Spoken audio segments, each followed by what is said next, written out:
Bismillah walhamdulillah wassalatu wassalam ala rasulillah wa ala alihi wa sahbihi wa man wala.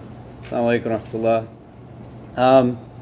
So we're on chapter 12 of the text. If people want to pull it up, it's called the Book of Assistance by Imam Al-Haddad. We got through the first part of the 12th chapter last week on religious obligations. So if you have a smartphone or a laptop, you can just Google the Book of Assistance PDF and it'll pop up. So you can kind of work through the text all together. And for those who aren't familiar with the text, or it's your first time here, we've been going through this piece by piece over the course of some months. All the previous sessions are up on our podcast and YouTube channel, so you can catch up there. But essentially what the text is introducing is in very easily digestible formats, a process to spirituality. And so what Imam Al-Haddad is doing is providing a roadmap to us in terms of our own spiritual journey. And going through this delineated piece by piece, you can see for those who have been here for more than just one or two chapters, it presents a lot of different methods and avenues towards engagement of our spirituality. Right? It's not only ritual and practice, or only theology, or only ethics and values, or only kind of lessons around personal development, but it's a culmination of all of these things, because everything goes into impacting our heart, essentially. But we're in the second part of this chapter on religious obligations. And so for those who remember from last week, what Imam Al-Haddad is introducing here now into this chapter is not just about the performance of the fara'id, but what is it that is the essential yield from engaging in actions that are obligatory as well as actions that are supererogatory, recommended, the mustahab and nafila acts. And what he roots this in is love. That just like you have physical exercise that is going to inculcate and yield certain kind of outcomes, right? If I work out a certain part of my body in an exercise, it's not going to then deepen and strengthen other parts of my body. So you could go swimming and that could be a holistic exercise. You could run and it could impact your body in some capacity on a whole. But if you isolate a particular muscle, it's going to then work out that muscle. So doing an exercise that engages a bicep isn't going to necessarily make your calf muscle bigger. Doing something that engages a tricep isn't going to necessarily make your quad bigger, or vice versa. But there's yields from the spiritual exercise. So the performance of the fara'id, as well as the performance now of the mustahab and nafila, the supererogatory acts, their yield is meant to be something that increases in love. Both the aspect of the love of the divine that one would have for God, but also in being able to recognize and feel the presence of God's love towards you. And to recap one of the things that we said last week, that is when Allah is defined to us in the Quran, we're given an insight into who Allah is. He is described as being qareeb, like close to us. But God is never described as being ba'id, at a distance from us. So if there is a feeling of distance from the divine, the notion isn't rooted in an idea that that's because Allah is away from us, but removing anything that is rooted in anthropomorphic understandings, the recognition of a heart that feels distant from the creator of the heart is more of a product of being able to recognize, well, what's getting in the way that doesn't allow for me to feel the presence of God in my life, to feel the presence of Allah's love, Allah's mercy. What's getting in the way that becomes difficult? And one of the things that Imam Al-Haddad is saying here, that of the potential yields of what is the fara'id, what are the supererogatory acts, the obligatory acts, is this capacity to now yield this love that enables us to just see things differently. So when somebody teaches you, why are the obligations important, right? Why are the prohibitions things you want to avoid?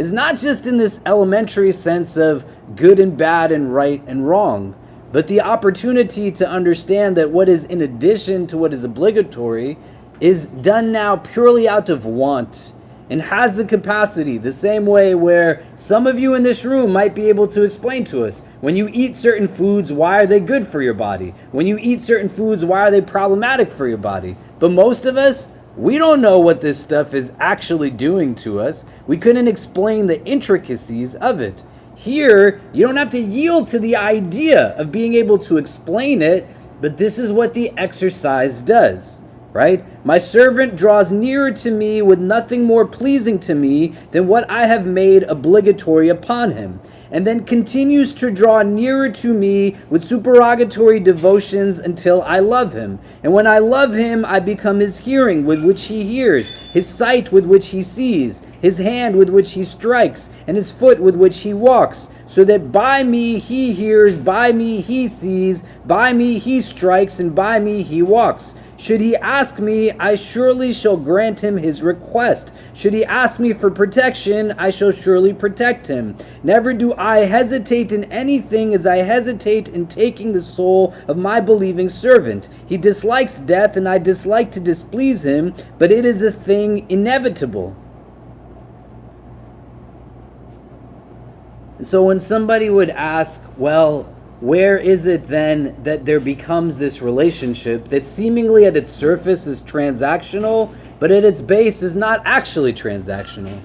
The notion isn't that you ask of God or request of God, and then God is the one that is going to fulfill your requests, or that you seek protection from Allah, and only then will Allah protect you. But the understanding is that you come to the realization that your trust ultimately is in God and God alone, because nothing else is fundamentally going to be what fulfills your dua.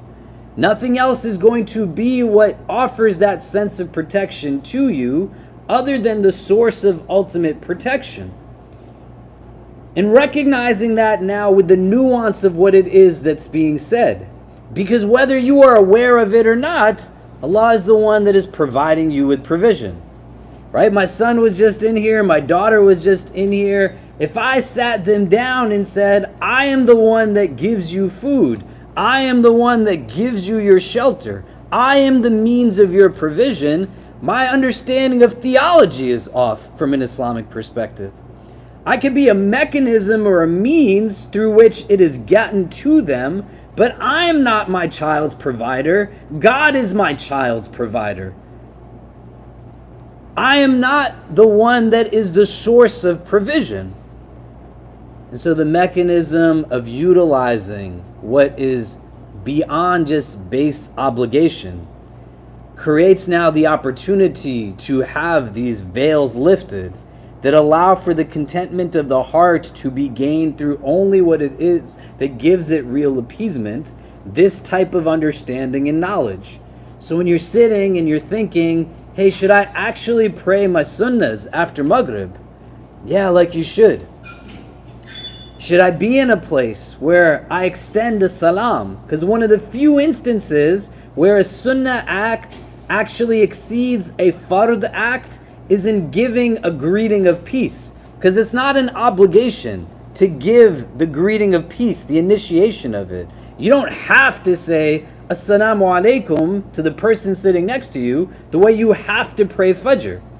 But once the salam is given, the response to it becomes now a communal obligation to respond to. Somebody gives the salam, the respond is categorically distinct, but the initiation of a recommended act uniquely in the giving of a salam is one of the few instances where doing something that's recommended outweighs in its worth doing something that's an obligation. Do you see what I'm saying?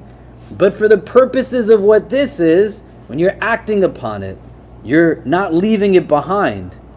What it then does is yield you this, and it allows for that reliance to start to come up. You want to be persons who live in this world, the way that the birds do, the hadith say. They leave with their stomachs empty and they return back full. There's a sense of tawakkul in something that isn't about putting your back against the wall in a state of defense,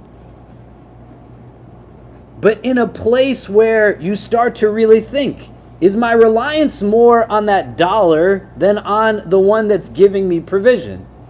Do I put more trust in what it is that the dunya offers to me, rather than recognizing my trust isn't even in an akhirah, but my trust is in the one that's in the creator of the dunya and the akhirah?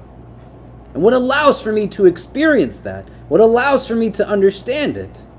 And then in this narration, it's closed off within the prism of death.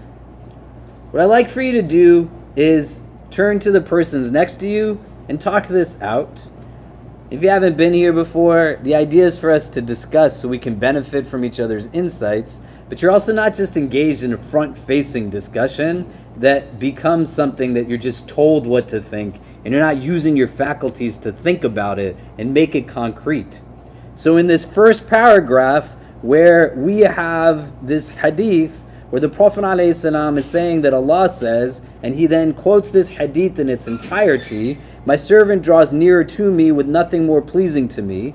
Read that hadith in its entirety and then think, why does it close with a discussion on death?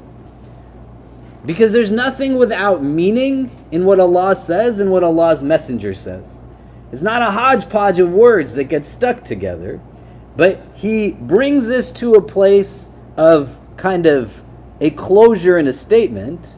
What is the relevancy now that this thing of the reflection on transitioning from this world has to do with this? If you don't have the text in front of you, you can just Google the Book of Assistance, PDF, by Imam Al-Haddad. We're on chapter 12 on religious obligations. If you can just turn towards the person next to you, what are you taking from that narration on a whole? But why does he interject death's mention into it at the end of it? Why is it something that kind of brings, how does that bring a close to the entirety of what the meaning is? And then we'll come back and discuss. Go ahead. If you don't know the names of the people sitting around you, try to learn their names, kind of get to know them a little bit as well. And if somebody's sitting next to you or behind you and they're not talking to anybody, include them in the discussion, and then we'll go from there. Okay, so what are some of the things that are coming up? What are we discussing? What are we talking about? Yeah. The importance of? The importance of doing the extra actions, as far as so much stuff that he loves us in the sense that it's like to be here, you walk strength, Allah right in your presence. So yeah, sorry. Have to be a little louder. But why is he concluding with this reminder around death? Why? Yeah.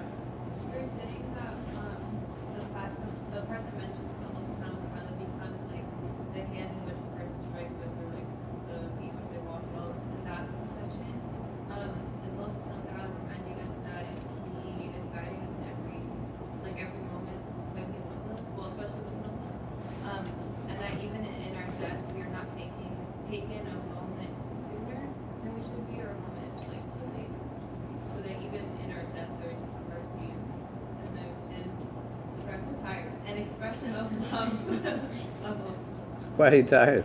Listen, I'm kind of weak, y'all, but I'm good. You're like 20 years old. You don't have any reason to be tired. Lost on Monday, but that's okay. Yeah? It's going to be a great week for you. Yeah, go ahead. We were discussing that the hadith is stating a lot of things that not only seem perfect, but they are perfect. All the connection and then this perfect relationship. But at the same time, death is a thing that's going to happen anyway. So if you want a perfect life, then when you have God to be your eyes and your ears and how you walk, then life is perfect. And even bad things, you perceive them in a good way, or you perceive them with the trust in Allah. But there's something that we cannot run from, which is that death feels hard, and I guess the Prophet ﷺ said when he was dying, he said that, I don't know how to say that in English, but the moments of dying, they're not easy, and it's not easy to go through it. So, if I think I was discussing that if the hadith concluded without saying the sentence, if I'm thinking about this perfect relationship and perfect things, I would feel like, then why will death come and ruin everything? And regardless how religious I am, death will be bad, and I will hate it, and I will feel scared and uncomfortable and everything. So I think mentioning that it is a proactive kind of approach, so that when these kind of questions come to our mind, Allah is telling us, I know that it's a bad thing and that it has to happen, but yeah, as what you said, that Allah is saying that this is the thing that I hesitate the most when I'm doing. So being proactive by saying, even if all this perfection will end in something that's challenging and might seem tough, I'm really hesitant about it, but it is what it is, and it's okay. So just to close the whole picture. Anything else? Other thoughts? Yeah. Is it because when you love someone, you want to be with them, and Allah says that He loves that person, and in the end you will be with them after you die? So that's why. Yeah, go ahead. We talk about this idea that in death, like I think two things happen at the same time. Right? So like we talk about the idea like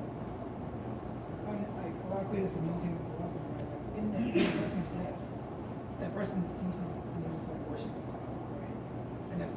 And also on the other side, the person can worship Allah for their own benefit either. So like to take the life of the like a true servant, kind of two things at once at the same time. One is that worshiper, and then worshiper is like to gain worship. You're gonna say something? Yeah, I'm just thinking of this life as just a dream, and so when Allah talks about death, and essence to wake us up, right? First, essentially, and it's only in the test taste of death when we wake up. So by mentioning death, it's almost reminders of what our purpose is to do this. Yeah. There's a lot that's there, but we want to unpack all of its meanings, right? You want to be able to delve deep into these narrations, into ayat, and to understand that we don't want reductive approaches to religion, but to be able to think and reflect and extrapolate on it.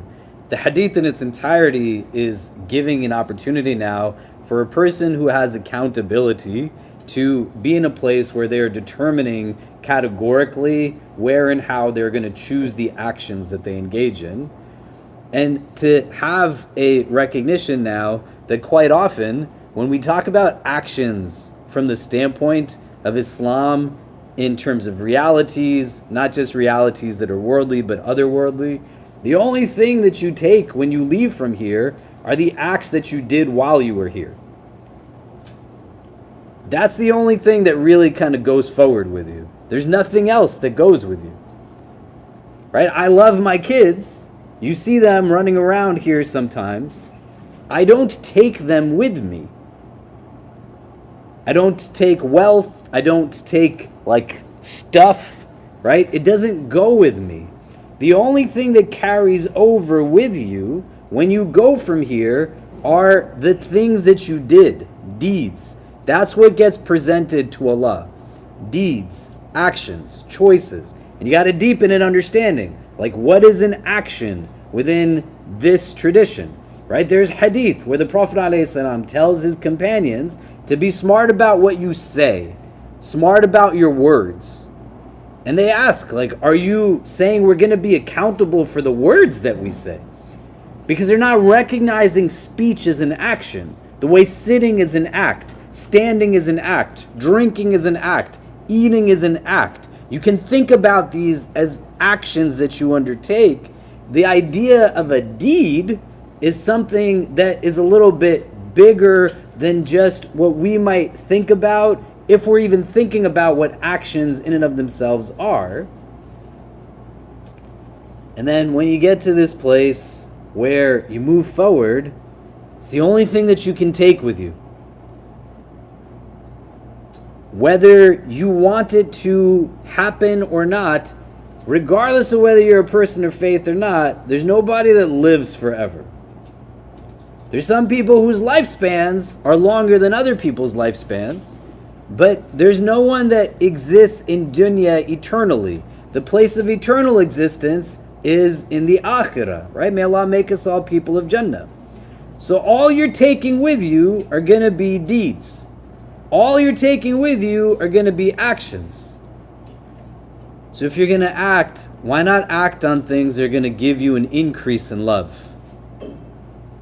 If you have an inevitable stop to the time in which you can do, why are you going to do things that are going to then yield other things? Because if these are the acts that then increase in love, you can juxtapose those to actions that then increase in what? If you smoke something or drink something, it's going to increase you in what? Complacency. You're going to have to do it more and more often in order for you to yield what it is that's temporary satisfaction, not contentment. When you gossip, when you backbite, when you lie, when you cheat, what is it increasing you in that moment? When you're in a place where you don't keep a promise, you can't yield what can only be yielded through the performance of an act. And if you don't have mindfulness in the act in and of itself, it doesn't need your presence in order for it to still raise and increase what takes place through the performance of an action. Do you get what I mean? So if I engage in activity that just increases mindlessness, then that's what it's going to do. And it doesn't need for me to be mindful of the mindlessness that it increases in order for it to increase that. If you ruminate instead of contemplate, you're just building toxicity in your heart. Do you get what I'm saying? Does this make sense? And you only get a limited amount of time to do it.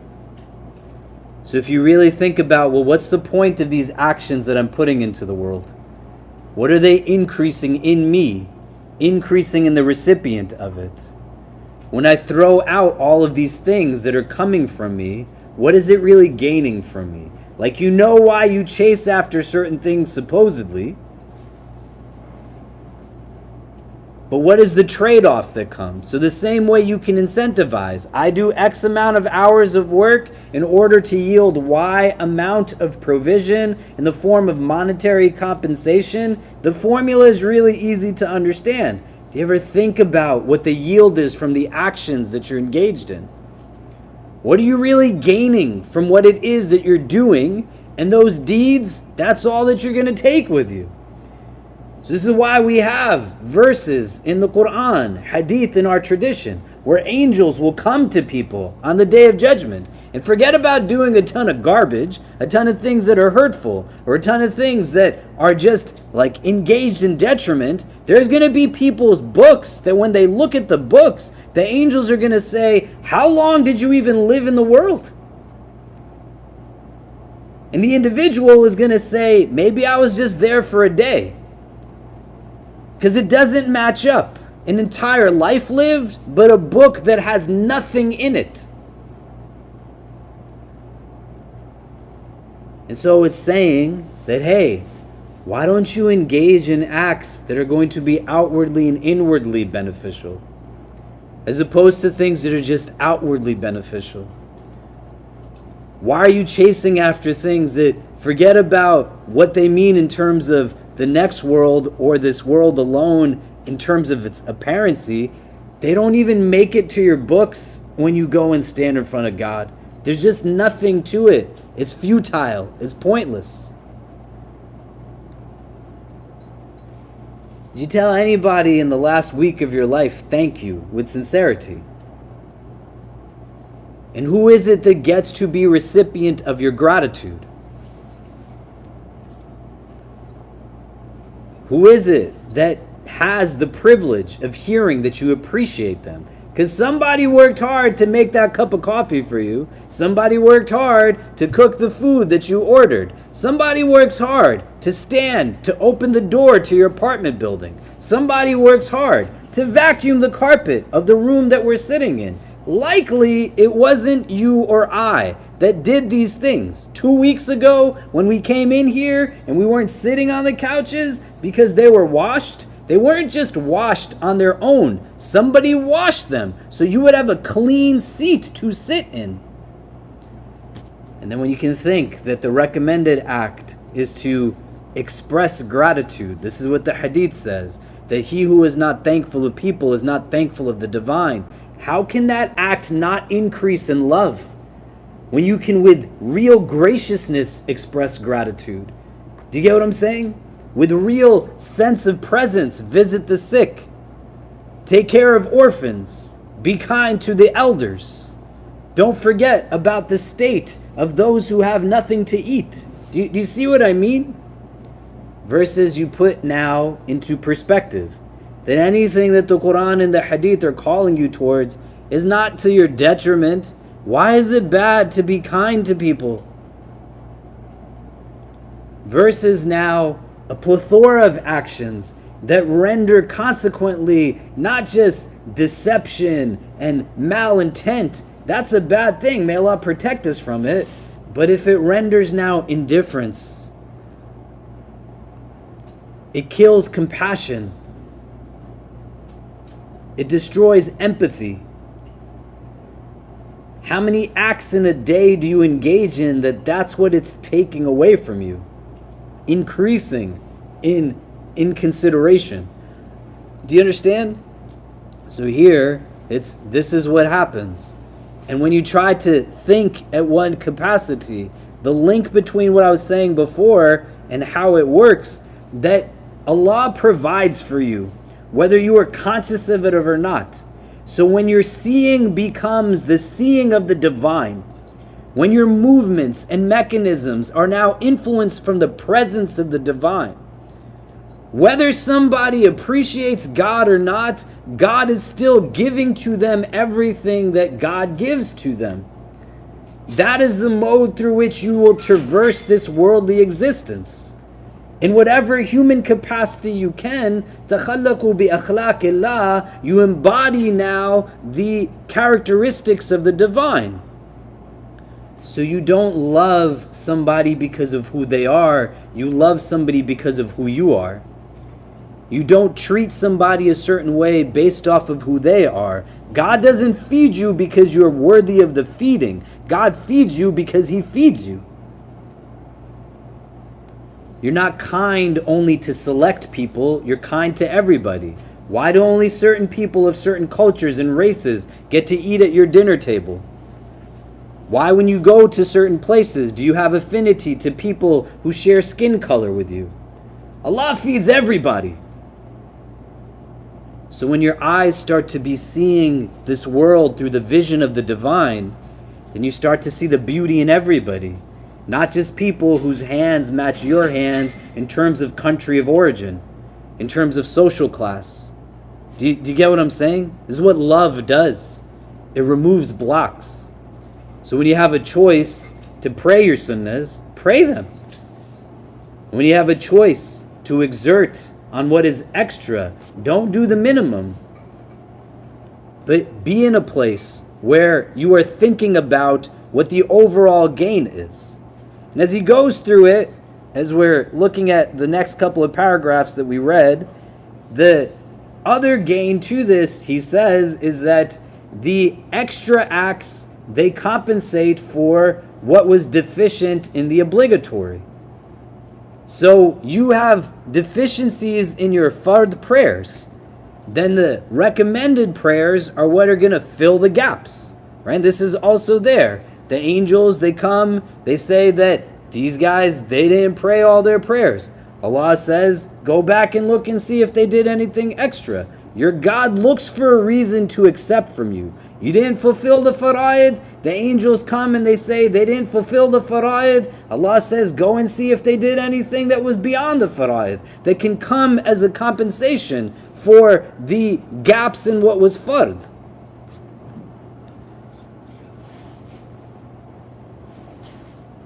And then we got to the end of the page where he was saying that you don't want to perform the obligations and avoid the prohibitions in a way where you give more weight to a recommended act over an obligatory act. So you got to do the base minimum of the obligations and not focus on things that are recommended before the fara'id are fulfilled. And we're at the last paragraph on page 44. Know that you will never attain the performing of obligations. Can somebody start reading from there? This is where we ended last week. So know that you will never attain to the performing of obligations. Yeah, go ahead, Tom.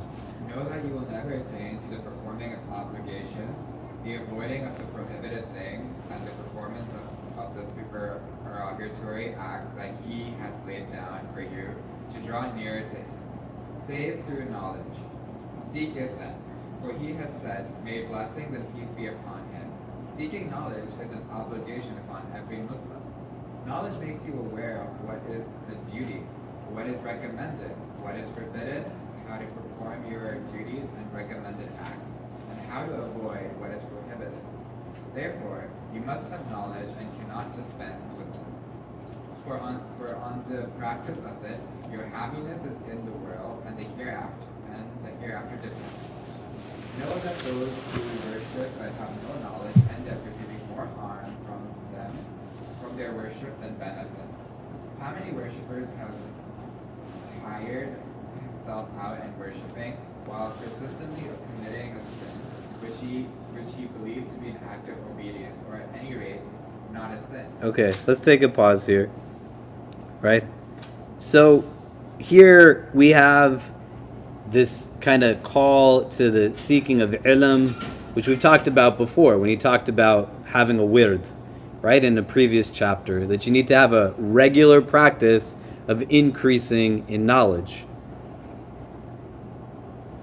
Where and how that becomes now a subjective decision. Knowledge in and of itself can be rooted in sacred sciences, but it's also just learning and continuing to learn things. But not getting to a place where your baseline understanding subjectively is determining where and how you give weight to things. So it's not I think that something is good or bad. It's not I feel something is good or bad.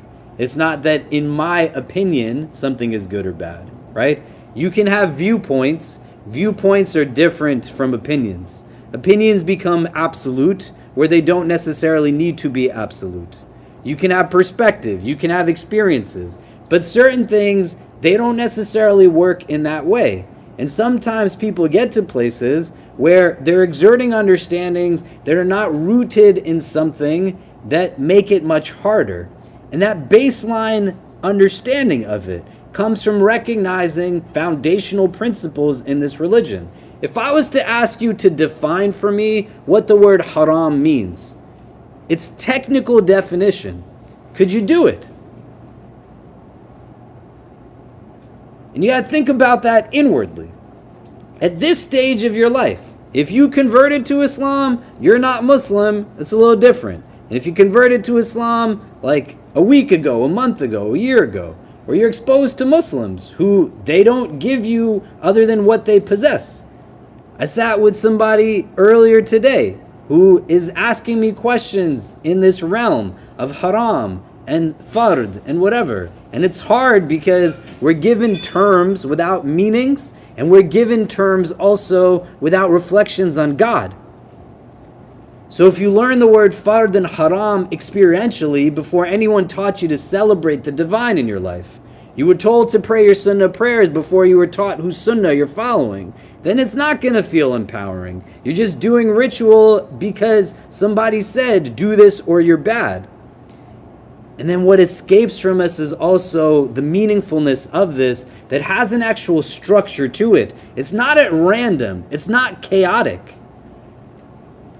There's an actual order that when you yield to it, it's got this intrinsic beauty to it. That when you can see it in that way and recognize it for what it is that it actually offers, that is delineated with an understanding of a creator who gets his creation.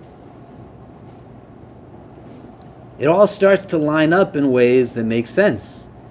If you can learn what the word fard means, what is its actual definition? What makes something fard? How is that determined?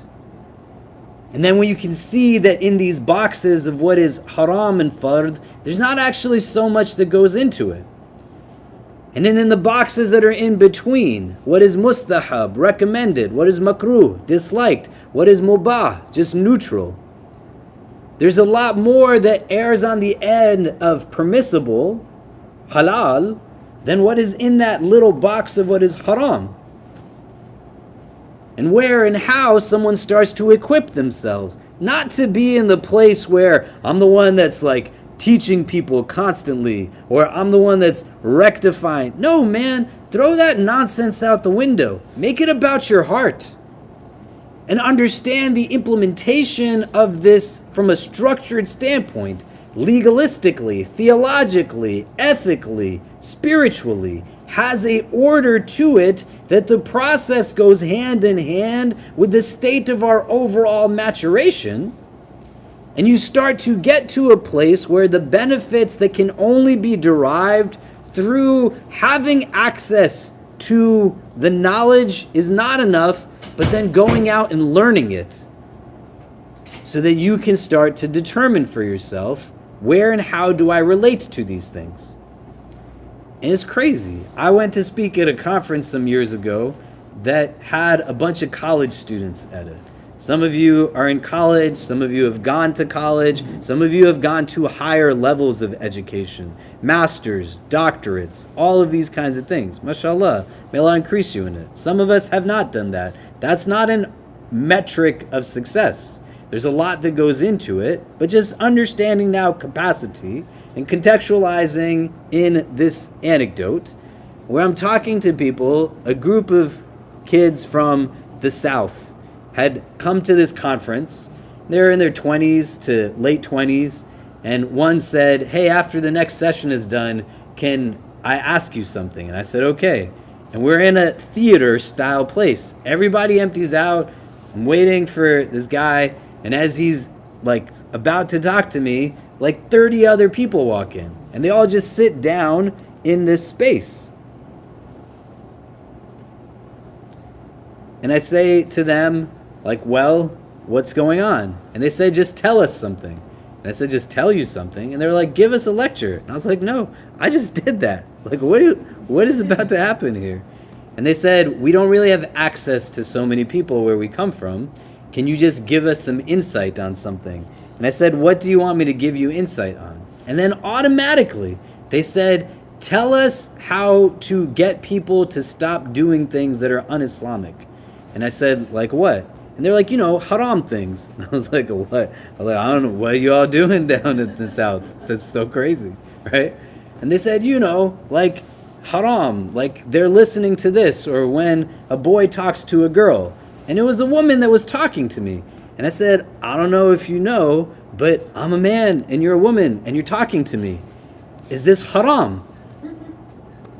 And she said, what do you mean? And I said, what does the word haram mean?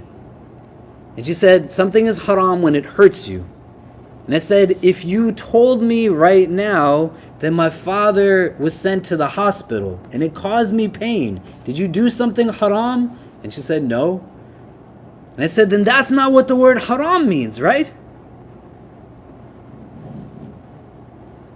And if you get to a place where you have the capacity to excel in your educational endeavors so that you can both aspire but actually attain a master's, a doctorate, a GED, a bachelor's, whatever it is that you get. But then when it comes to your religious knowledge, you stopped at Sunday school when you were 10 years old. Or all you're giving to people now is Sunday school trivia information, do's and don'ts, rights and wrongs. Why would religion feel thrilling to you? Why would it be exciting? Why would it be exhilarating? A lot of people turn away from religion because of religious people. This is a generalization I'm comfortable making. Because the overt focus becomes now only on this one aspect of what is outward and external. Somebody should be angry. If you are going to adopt the sunnah in such a way where you're going to dress the way the Prophet dressed, you're going to eat how he ate, you're going to look at hadith that say this companion sat in this spot under this tree. And why did you sit there? When they ask him this, and he says, I sat here because I saw the messenger of God sit here once. You're going to adopt the recommended sunnah, prophetic, emphasized practices in that way. Great. You should also get angry about the things the Prophet got angry about. He got angry at racism. He got angry at domestic violence. He got angry at abuse. If you don't get angry by these things, where is the love that can only come from adopting what is the prophetic practice on this? Does that make sense? When you get to these places where you can start to distill why there is now a jump from what is just mere foundational obligation to starting to think out, all of these deeds are going to end up in boxes of some kind anyway, where I need to have a presence and I start to bring knowledge into it. So I'm not hurting myself or hurting somebody else in terms of what it is that I'm telling them is religion when it necessarily isn't, or I'm using terms loosely that don't apply necessarily. How can you be a Muslim for 30, 40 years of your life and you get to a place where you don't have a definition for these words that have been thrown in your face? And just like anything else, people will then manipulate them to hold them against you. Do you see what I mean? Does this make sense? So you start to adopt a practice that is rooted in this. What I'd like you to do is take 2 minutes. What are you taking away from this so far? This aspect of knowledge relevant to this structure, and then we'll come back and discuss. Go ahead. Okay, so what are some of the things we're taking away right now? What are some of the things that are coming up?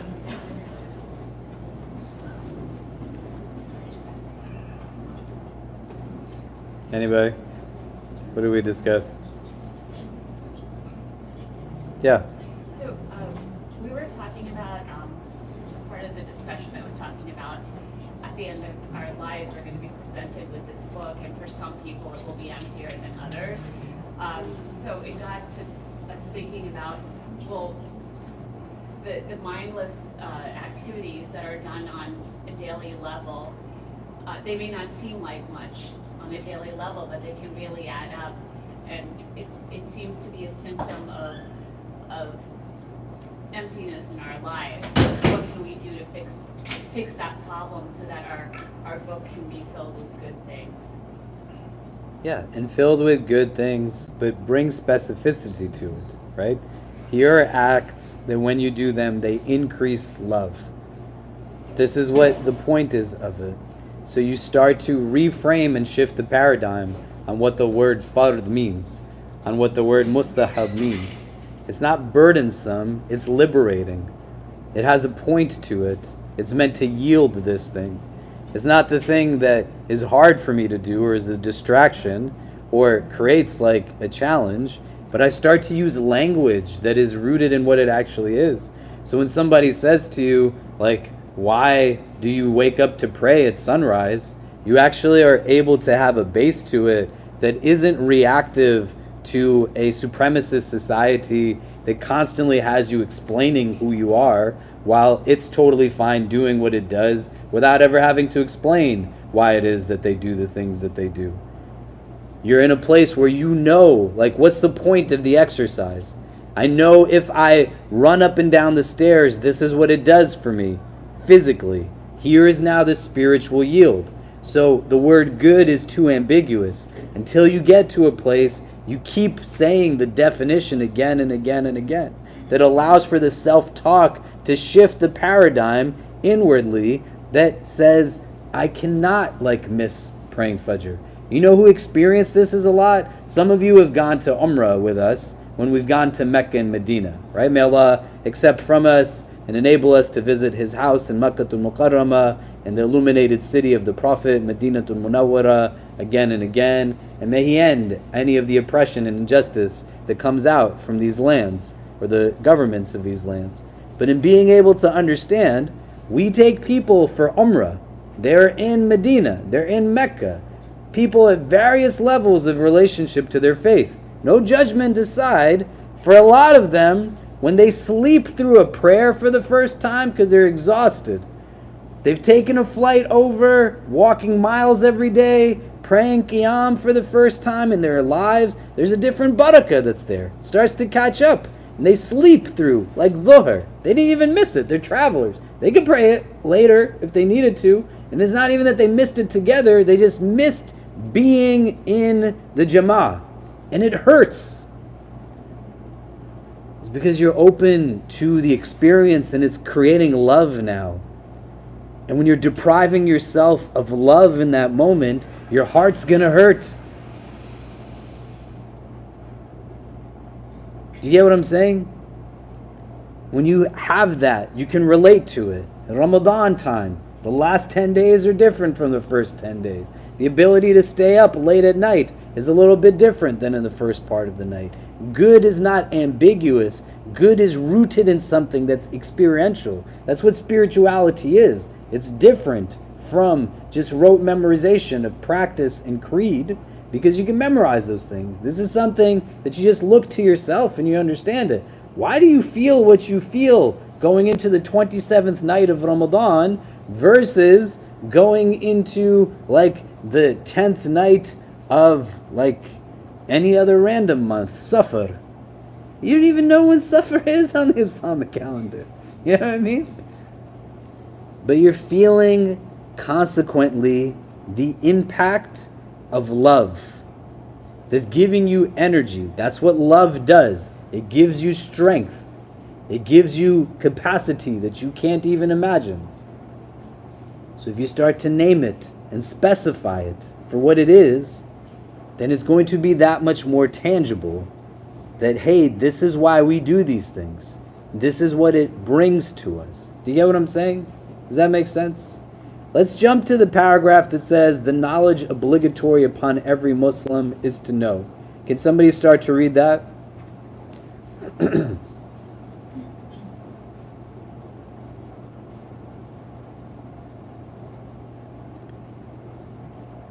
Yeah, go ahead, Charles. The knowledge obligatory upon every Muslim is to know the mandatory status of those things which Allah has made compulsory upon him, and the forbidden status of those which Allah has prohibited. As for knowing the way to perform each obligation, this becomes obligatory only at the time of wanting to perform it.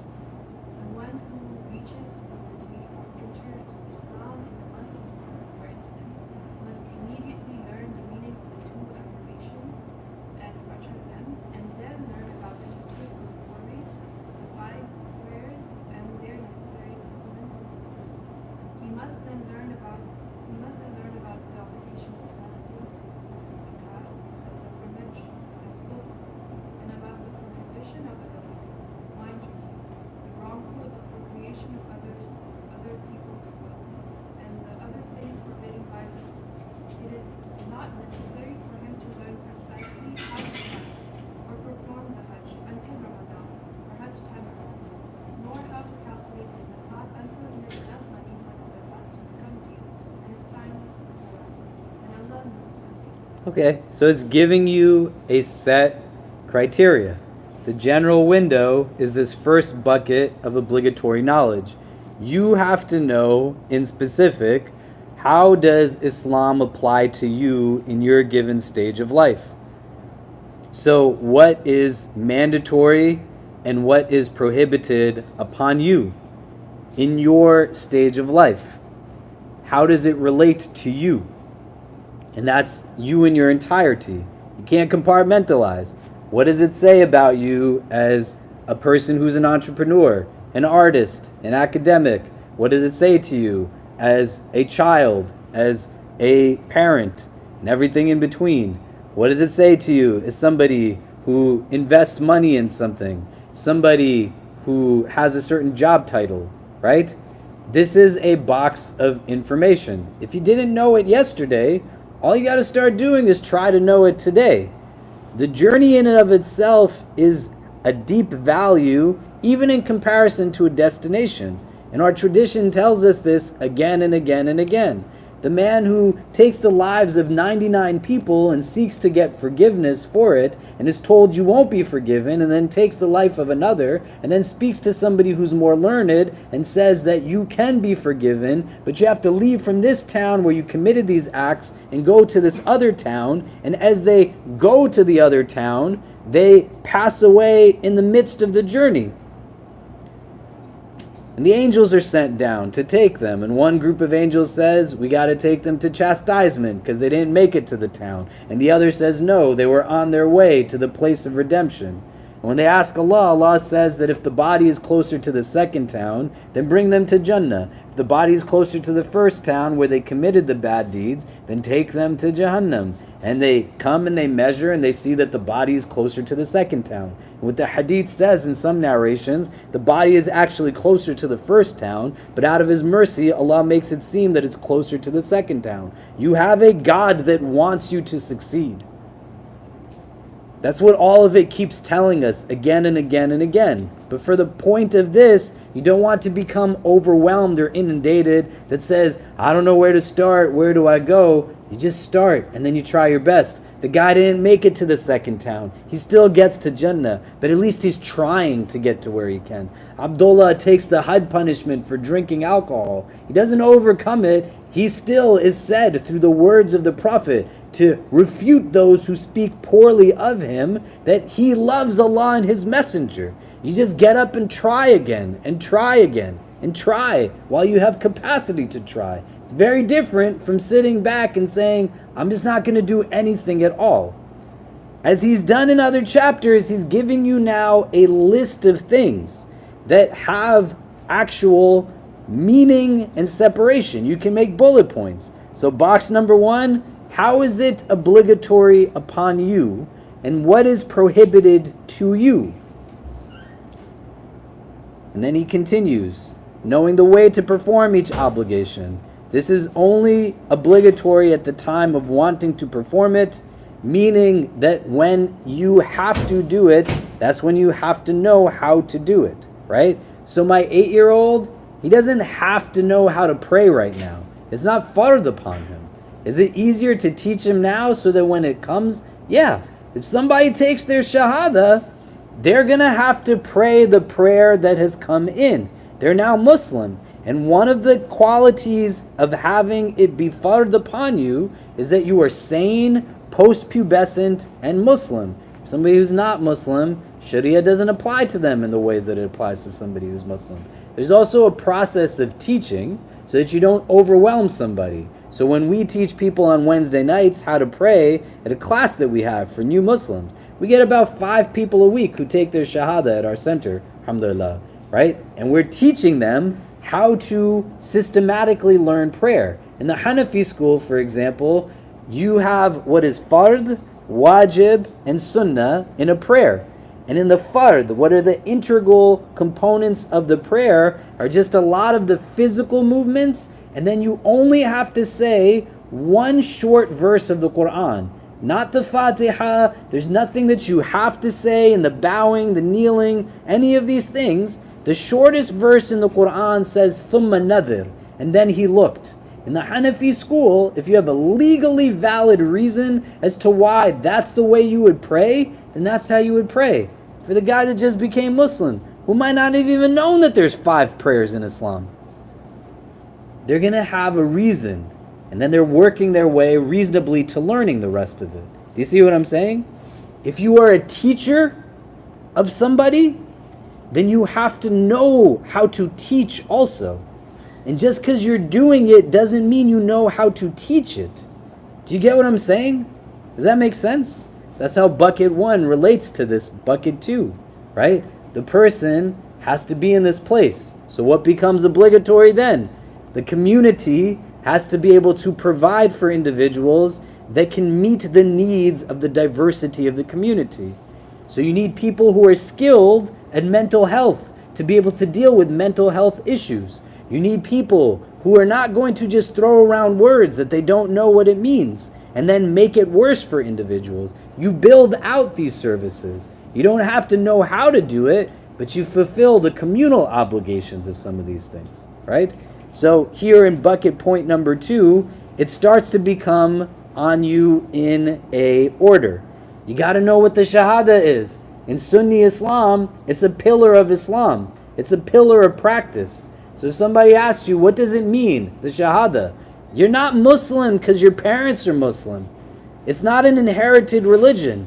The theology is a discursive theology. You have to be able to explain why you believe what you believe in. And you can't believe something just because somebody else believes it. You could dress how somebody else dresses. Tomorrow, you could all walk in wearing an Islamic Center at NYU shirt. We could all dress exactly the same. It doesn't mean we all believe the same things. Belief is in your heart. So you start to distill here, right? And you go at a pace. What does the Shahada mean? How is this actually a pillar of practice, the testimony of faith? Because it's a little different from your prayer, which has mechanics to it. Why is this a pillar of Islam and not an article of faith, Iman? Do you get what I'm saying? And then he goes through it and says also about the generic prohibitions, right? What are things that are just categorically forbidden across the board? Sometimes people don't know. There's a hadith in the Muwatta where a companion of the Prophet comes to the Prophet and gives him a gift of a bottle of wine. He didn't know. The Prophet says to him, not like all kinds of like harshness, the Prophet is sent as a mercy. So he explains to him. And so the man tells the guy who works for him, go sell it in the marketplace. And the Prophet says, you can't do that either, man. But people don't know things. And how will they know? Well, you got to start to learn it. And it's not that you are just going to be assessed based off of what you know. You're also going to be assessed based on what you have the capacity to know. It's not just what you do or choose to not do, but it's what you have the ability to do. And then here, you don't have to know about Ramadan until it's Ramadan time. You don't have to know about Hajj until Hajj becomes something that is relevant and applicable to you. The main duties and prohibitions, as he continues, are well known amongst Muslims. The important thing, however, is to know the various rules which can only be acquired from a scholar who fears Allah and upholds the truth. The commonality are sometimes right and sometimes mistaken, so beware of doing what they do and leaving what they leave by emulation, for emulation can be sound only if it is of a scholar who practices that which he knows, and such people are today a rarity. This is why if you've ever sat at Jummah, for example, and somebody takes their Shahada at the IC, right? Some of you have seen this happen. One of the things that I'll say to them on occasion is just because a Muslim is telling you it, doesn't mean that it's true.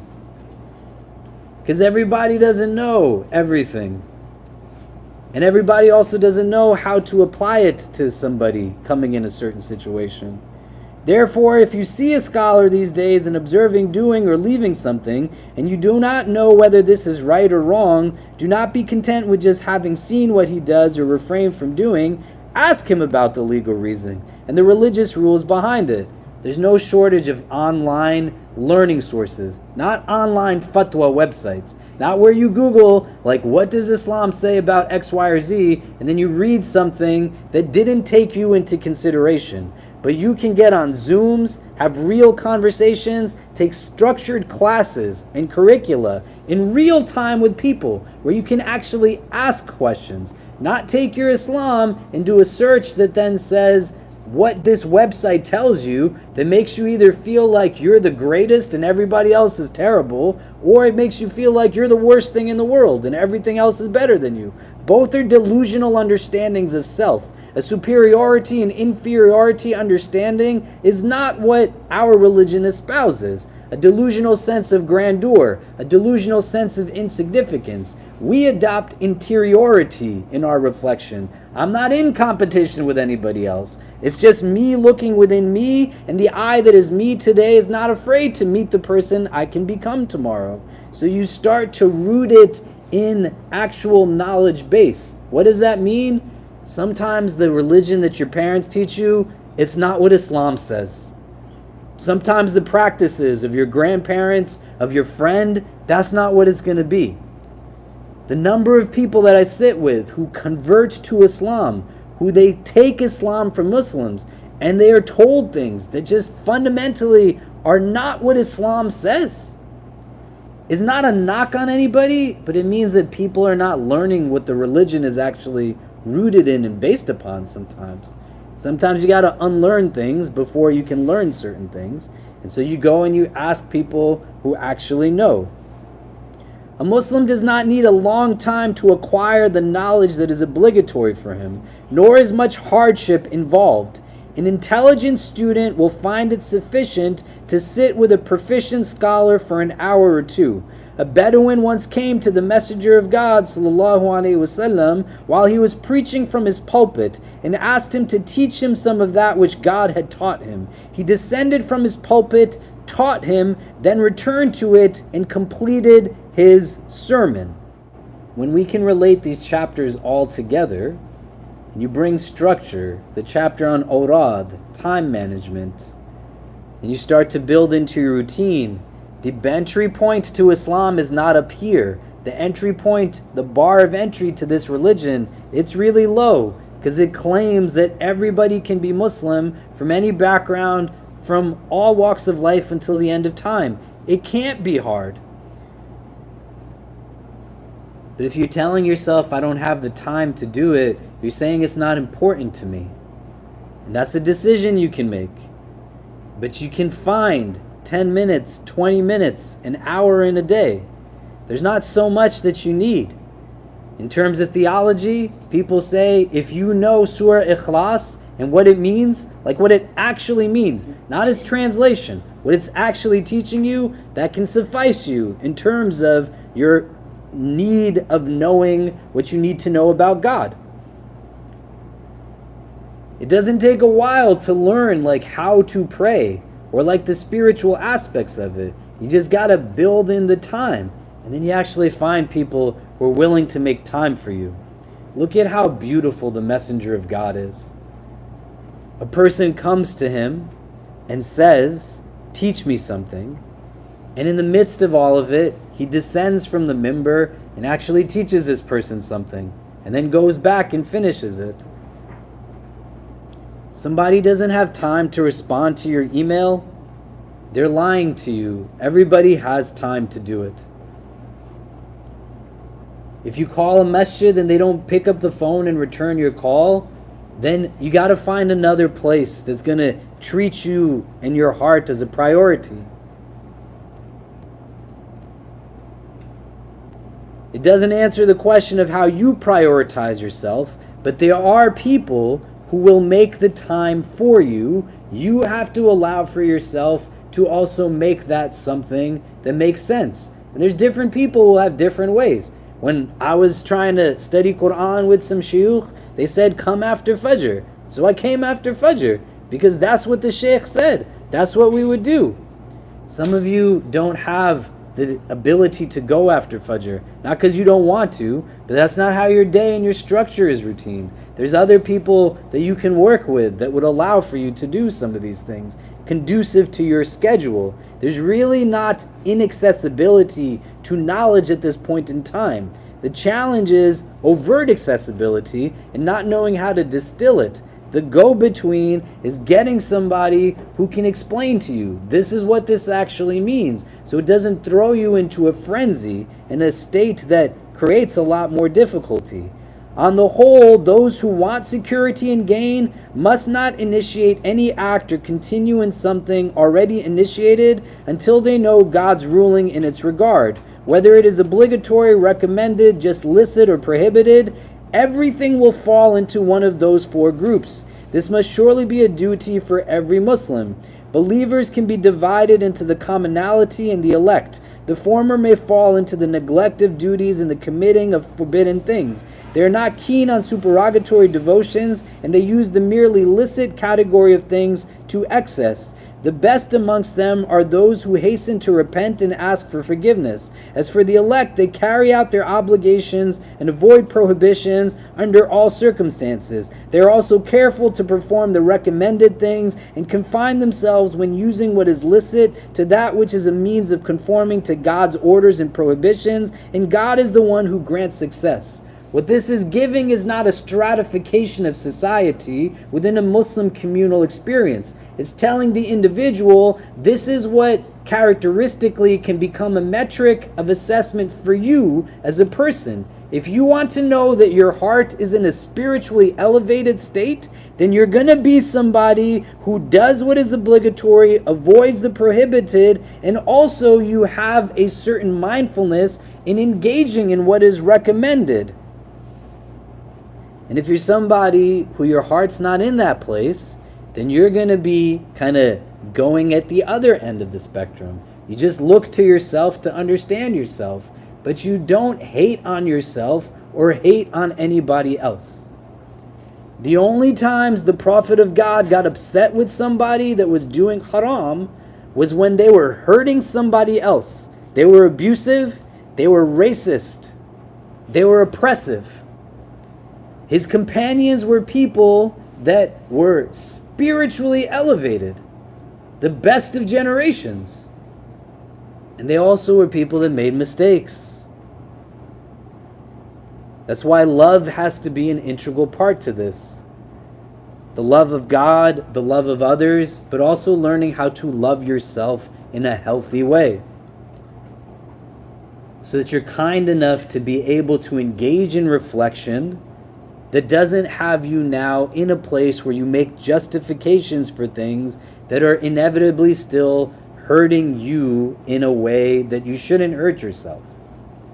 So I'd like for us to do, just as we close out, Maghrib is going to be in a few minutes. If you can turn to the person next to you, what are some of the things that we're taking away from this chapter on how we engage, like the obligations? How do we understand its role in our life?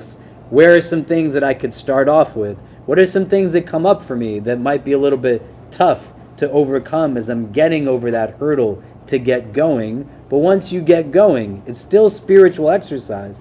It's like the person who has to get up to will themselves to start exercising physically. But the moment you start doing it, you start to get up with more ease. You start to do it with more regularity. That's just how we're built. But what are some of the things we're taking away from this? And then we'll kind of discuss, and we'll take a pause for Maghrib and stuff. So go ahead. You can talk to the persons next to you. Okay. So what are some of the things we're taking away from today's conversation? What's coming up for people before we wrap up?